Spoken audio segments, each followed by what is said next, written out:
Echoes of Solitude. The bow slid across the violin strings with practiced precision as Sophia Reynolds closed her eyes, letting the final notes of Tchaikovsky's concerto fill her modest apartment. The clock read 11:47 p.m., another late night. Practice session squeezed in after bedtime routines and dishwashing. "Mommy?" A small voice interrupted the moment of solitude. Sophia set her violin down gently, turning to find her 8-year-old daughter Lily standing in the doorway, clutching her worn stuffed rabbit. "Hey, sweetie, what are you doing up?" "I had the dream." "Again," Lily whispered, her eyes wide with the lingering shadows of sleep. "The one where Daddy's playing piano. But I can't see his face anymore." Sophia's heart constricted. 3 years since Thomas had been taken by the sudden aneurysm, and still these moments caught her unprepared. She knelt down, drawing her daughter close. "That's because you were so little when he left us," she said softly. "But you know what? He's still playing somewhere, and every time you hear beautiful music, that might just be him saying hello." After tucking Lily back in with promises of pancakes in the morning, Sophia returned to the living room that doubled as her practice space. Bills were stacked neatly on the coffee table, the overdue notice from Lily's school for the upcoming field trip fees glaring accusingly atop the pile. The Boston Philharmonic paid well enough for a second-chair violinist, but between the rising costs of their Jamaica Plain apartment, Lily's education at the arts-focused elementary school, and the medical bills that still lingered from Thomas's final days, Sophia was perpetually treading water. Her phone buzzed with a text from Eleanor, the orchestra's manager, confirmed for Friday's private event. "Sunshine Foundation Gala. Black tie, double your usual rate." Sophia exhaled with relief. Extra performances were her lifeline these days. Morning arrived too quickly. Between making Lily's lunch, braiding her hair into 2 perfect plaits, and rushing to drop her at school before orchestra rehearsal, Sophia barely had time to gulp down her coffee. "Mrs. Abernathy says we need the permission slip by tomorrow," Lily reminded her as they hurried down the street. "I know, sweetie. I'll have it ready," Sophia promised, mentally calculating which bill could wait another week. At rehearsal, conductor Weiss was particularly demanding. "The Sunshine Foundation pays generously for excellence, not adequacy," he reminded the orchestra. "Their founder, Mr. Reed, is notoriously particular about Bach." "What's this Reed guy's deal anyway?" whispered Damien from third chair during a break. Eleanor overheard. "Nathaniel Reed, tech genius turned philanthropist, made billions with his software company before 30, then practically vanished from public life after some personal tragedy. Now he just funds arts and education programs through his foundation." Sophia barely registered the conversation, too busy marking notations on her sheet music and wondering if she could fit in another student for private lessons on Sundays. Later, that night, as Lily slept and Sophia practiced the Bach piece to perfection, she felt the familiar weight of solitude. The music filled the apartment, but the emptiness remained. The space where a partner should be. Someone to share burdens and joys. "Just us against the world, kiddo," she whispered toward Lily's bedroom, her fingers caressing the violin's neck. What she didn't know was how quickly that world was about to change. Harmonious collision. The Sunshine Foundation Gala transformed the Museum of Fine Arts into a glittering ocean of wealth. Sophia, tucked away with the chamber quartet in the East Wing, adjusted her simple black dress, the nicest she owned yet, still notably modest compared to the designer gowns floating through the gallery. "Second movement in 5, murmured Damien, adjusting his bow tie. Through the archway, Sophia glimpsed waiters carrying champagne flutes on silver trays, navigating between guests who casually discussed millions as if they were pocket change. This was a different universe from her apartment with its leaky faucet and carefully budgeted groceries. The quartet began Bach's air on the G string. Sophia's violin sang with an emotion that transcended technique, something raw and honest flowing through the refined notes. She played with her eyes half closed, letting muscle memory guide her fingers while her mind traveled within the music. When the piece ended, she opened her eyes to find a man standing slightly apart from the crowd, watching intently. Unlike the other guests in their performative conversations, he seemed genuinely absorbed in the music. Tall, with warm brown skin and eyes that held a quiet intensity, he wore his expensive suit with the slight discomfort of someone who preferred simpler attire. During their break, Eleanor approached with the man following. "Sophia, Mr. Reed would like to speak with you." Sophia nearly dropped her water glass. "Mr. Reed? The Mr. Reed?" Nathaniel Reed's smile was subtle, but transformed his serious expression. "Just Nathaniel, please. Your interpretation of Bach was extraordinary, technically precise, yet emotionally profound." "Thank you," Sophia managed, surprised by his unpretentious manner. "You captured something most performers miss, the longing beneath the structure." His voice was quiet, but carried. "Wait. Do you always play with such vulnerability?" The question caught her off guard. "I just play what I feel in the music." "And what did you feel in that piece?" Sophia hesitated. "Beauty coexisting with solitude, like watching something perfect from a distance." Something flickered in his eyes. Recognition, perhaps. "Exactly," he said softly. Their conversation was interrupted when Eleanor signaled the break's end. As Sophia returned to her position, she noticed Nathaniel had moved closer to their corner of the gallery. 3 days later, an envelope arrived at the Philharmonic office addressed to Sophia. Inside was an invitation to perform at a small fundraiser for an arts education program at Lily's school, a program Sophia hadn't known existed. "The Sunshine Foundation just adopted our school," explained Lily's art teacher when Sophia inquired. "It's extraordinary. New instruments, scholarships, guest artists. They've even covered all outstanding fees for every student, including Lily's field trip," Sophia realized with surprise. The fundraiser was intimate. Just 30 guests in the school's newly renovated auditorium. Sophia played a solo piece, her eyes occasionally meeting Nathaniel's in the front row. Afterward, as parents and benefactors mingled, Lily escaped the childcare room and rushed to her mother. "Mom, did you see the new violins they got us?" Lily exclaimed, then froze upon noticing Nathaniel approaching. "You must be Lily," he said, crouching to her level. "I heard you're learning violin too." Lily nodded, suddenly shy. "Your mom plays. With such heart. I bet you do too." "She's teaching me Daddy's favorite song," Lily offered quietly. Sophia tensed, but Nathaniel simply smiled. "I'd love to hear it someday."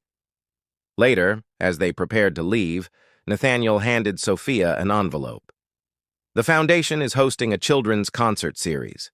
We need a program director who understands both music and children. After watching you, today I can't think of anyone better." Sophia stared at the job offer inside, a position that would double her income and halve her working hours. "Why me?" she asked suspiciously. "There are musicians with more impressive resumes." "Resume don't play with soul," Nathaniel said simply. "Think about it." As they walked home, Lily asked, "Is Mr. Reed a nice man, Mommy?" Sophia squeezed her daughter's hand, considering the unexpected door that had just opened. "I think he might be, sweetie. I think he might be." Crescendo of Trust Autumn painted Boston in crimson and gold as Sophia settled into her role at the Sunshine Foundation. The children's concert series flourished under her direction, bringing music to schools throughout the city. For the first time in years, she found herself breathing without the constant weight of financial anxiety. Nathaniel attended rehearsals occasionally, often sitting quietly in the back row. Initially, his presence made Sophia nervous, this billionaire watching her work, but his genuine interest in the program gradually put her at ease. "You've transformed the series," he told her after a particularly successful concert at an underfunded school in Roxbury. "These children will remember this day forever." They began meeting weekly to discuss the program, conversations that inevitably extended beyond work. Sophia learned that Nathaniel's foundation was named for his sister Sunshine, who had died of childhood leukemia. Music had been her greatest comfort in the hospital. "After she died, I buried myself in code," he explained one evening as they walked through the public garden. "Building my company became an obsession, like if I succeeded enough it might retroactively justify why I survived and she didn't." Sophia understood that kind of grief-driven purpose. "After Thomas died, Lily became my whole world. Every choice, every sacrifice was justified because it was for her." "But not for yourself," Nathaniel observed quietly. The statement lingered between them, uncomfortably accurate. Lily took to Nathaniel with surprising ease. When he discovered her fascination with robotics, he brought over simple engineering kits, sitting patiently on their living room floor helping her build miniature machines. "He doesn't talk to me like I'm a baby," Lily declared one night as Sophia tucked her in. One Sunday, Nathaniel invited them to his home, a converted lighthouse, on the North Shore. Sophia expected opulence but found thoughtful simplicity instead. The circular main room housed a grand piano and floor-to-ceiling bookshelves, with windows facing the Atlantic. "You play?" Sophia asked, noticing sheet music on the piano. "Poorly," Nathaniel admitted. "I never had your discipline." While Lily explored the beach below with Nathaniel's housekeeper, Mrs. Winters, Sophia found herself drawn to photographs on his desk. Nathaniel with a young girl whose smile radiated joy despite the hospital setting. "Sunshine loved the ocean," Nathaniel said, joining her. "Said it reminded her that some things are bigger than our problems." Something shifted that day. Seeing him in this personal space, surrounded by books and music rather than wealth, made Sophia recognize the authentic man behind the billionaire facade. Weeks later, during a thunderstorm that canceled Lily's school, Nathaniel appeared at their apartment with groceries and a new board game. The three spent the afternoon laughing, as rain lashed the windows. When Lily fell asleep on the couch, Sophia found herself confessing her deepest fear. "I'm afraid of depending on anyone again," she whispered. "After Thomas died, the foundation I thought we'd built just vanished. I had to learn to be completely self-sufficient." Nathaniel's hand found hers. "There's strength in independence, but there's also strength in letting people care about you. Both can exist simultaneously." His fingers intertwined with hers felt right in a way that terrified her. For the first time since Thomas, Sophia felt the walls around her heart beginning to crack. "I should put Lily to bed," she said, pulling away. Nathaniel nodded, understanding her retreat. As he prepared to leave, he paused at the door. "Sophia, I'm not trying to replace what you lost. I'm just hoping you might have room for something new." After he left, Sophia stood at the window watching his car disappear into the rainy night, her heart beating with unfamiliar hope and familiar fear in equal measure. Dissonant Doubts. The article appeared in the Boston Globe's Society pages. Tech recluse Reed reemerges with symphony beauty. Below was a photo of Sophia and Nathaniel leaving a restaurant, his hand protectively at the small of her back. The piece speculated about the mysterious violinist who had captured the heart of Boston's most eligible bachelor. Sophia's phone buzzed relentlessly with messages from orchestra colleagues. Even Lily's teacher mentioned it when she dropped her daughter off at school. "Is it true, Mommy?" Lily asked that evening. "Are you and Mr. Nathaniel in love like in my books?" Sophia smoothed her daughter's hair. "It's complicated, sweetie." The truth was, over the past 3 months, Sophia had allowed herself to fall for Nathaniel, his thoughtfulness, his quiet integrity, the gentle way he treated Lily. But the article's implications unsettled her. Was she just another chapter in the billionaire's story? A charity case who'd graduated to romantic interest? That evening, Nathaniel called to apologize about the article. I should have been more careful. I know your privacy matters to you. Is that all that matters? Sophia asked, her insecurities surfacing. My role in your foundation's public image? What? No, Sophia, I need to understand what this is, she interrupted. Am I a project to you? Someone you're helping because of your sister, or because you see Thomas and Lily somehow? The silence on the line stretched uncomfortably. Perhaps we should discuss this in person, he finally said. When he arrived at her apartment, Sophia was already regretting her outburst. Nathaniel looked tired, the confident businessman replaced by someone vulnerable. I've never been good at explaining myself, he began, sitting on her worn couch. But you deserve the truth. After Sunshine died, I built walls around myself. The company became my refuge, something I could control when I couldn't control death. Success brought wealth beyond imagination, but I was still the same lonely kid who couldn't save his sister. He rubbed his temples. Then I met Claudia. She was brilliant, passionate about educational reform. We were engaged within months, but she wanted the lifestyle, the social power that came with my position. When I decided to step back from public life to focus on the foundation, she left. Said she hadn't signed up to be buried with me in my grief project. Sophia sat beside him, her anger dissolving. That was 5 years ago, he continued. Since then, I've kept relationships superficial. Until you played Bach that night at the gala and something woke up. You weren't impressed by my wealth or name.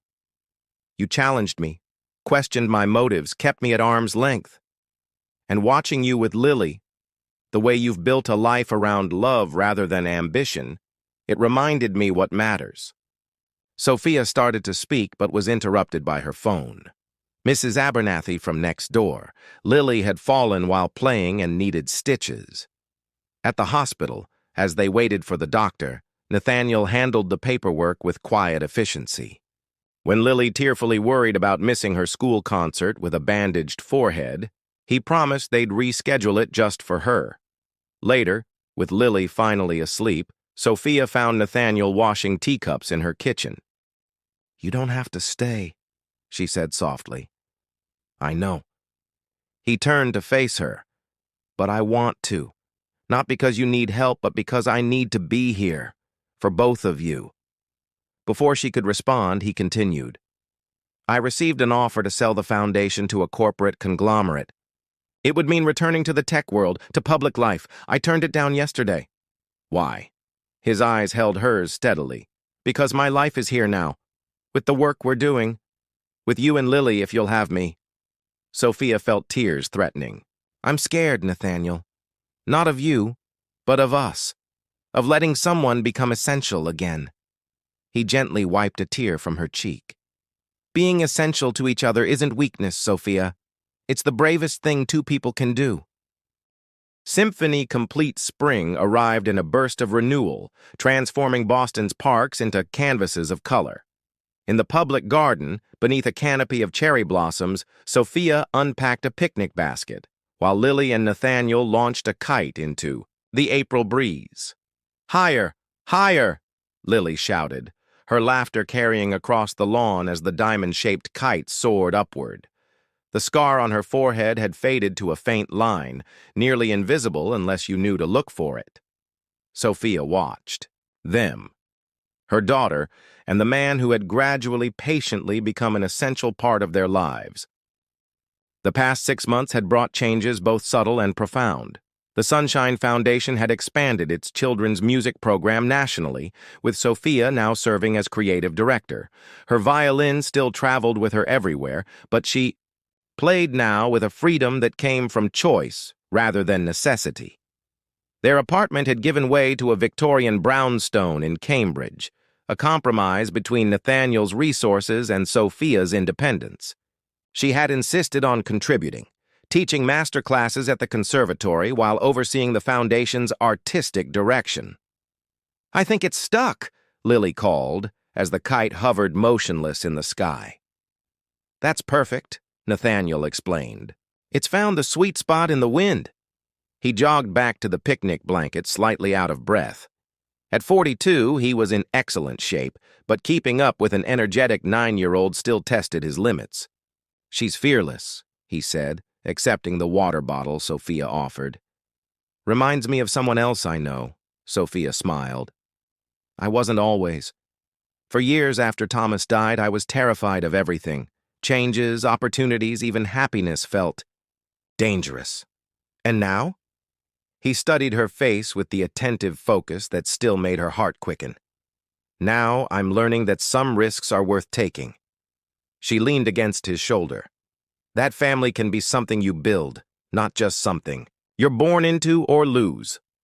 As the afternoon mellowed into evening, they walked along the lagoon. Lily skipped ahead, stopping occasionally to examine ducklings or collect interesting leaves.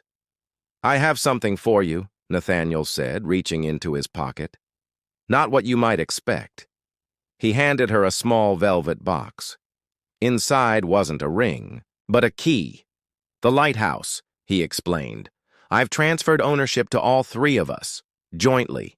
No matter what happens between us, it will always belong to you and Lily, too. Sophia's fingers closed around the key. You're not proposing?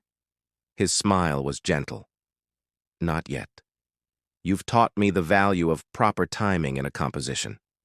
When that moment comes, and I hope it will, I want you to accept because you're ready. Not because you feel pressured or grateful.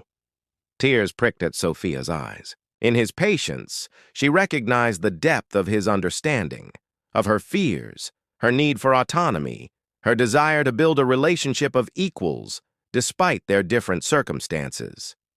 Mommy, look, Lily called, pointing to a street musician, playing violin near the bridge. They stopped to listen, dropping bills into his open case. The melody was hauntingly familiar. That was Daddy's favorite, Lily whispered. Remember? Sophia nodded, her throat tight with emotion that wasn't quite sadness anymore. He would be happy for us, I think, to know we found joy again. Later that night, after Lily was asleep, Sophia found Nathaniel in their small music room. He sat at the piano, tentatively picking out a melody. New composition? She asked, joining. Him on the bench? Something like that. He showed her the sheet music, a simple piece titled Lily's Flight, inspired by the kite adventure. Sophia lifted her violin from its case and began to play the melody, improvising harmonies around his piano accompaniment. They weren't perfect. His timing occasionally faltered, her improvisation sometimes wandered, but the imperfections made it uniquely theirs. In that moment, Sophia recognized the truth that had been evolving since that first night at the gala. Family wasn't defined by blood or legal documents, but by the daily choice to remain present, to create harmony from individual parts. I love you, she said simply when the music ended. Not for what you've given us, but for who you are. Nathaniel's fingers intertwined with hers on the piano keys. And I love who we become together, all three of us. Outside, spring rain began to fall, a gentle percussion accompanying the new composition they were creating. Not just in music, but in life. One note, one day, one shared moment at a time.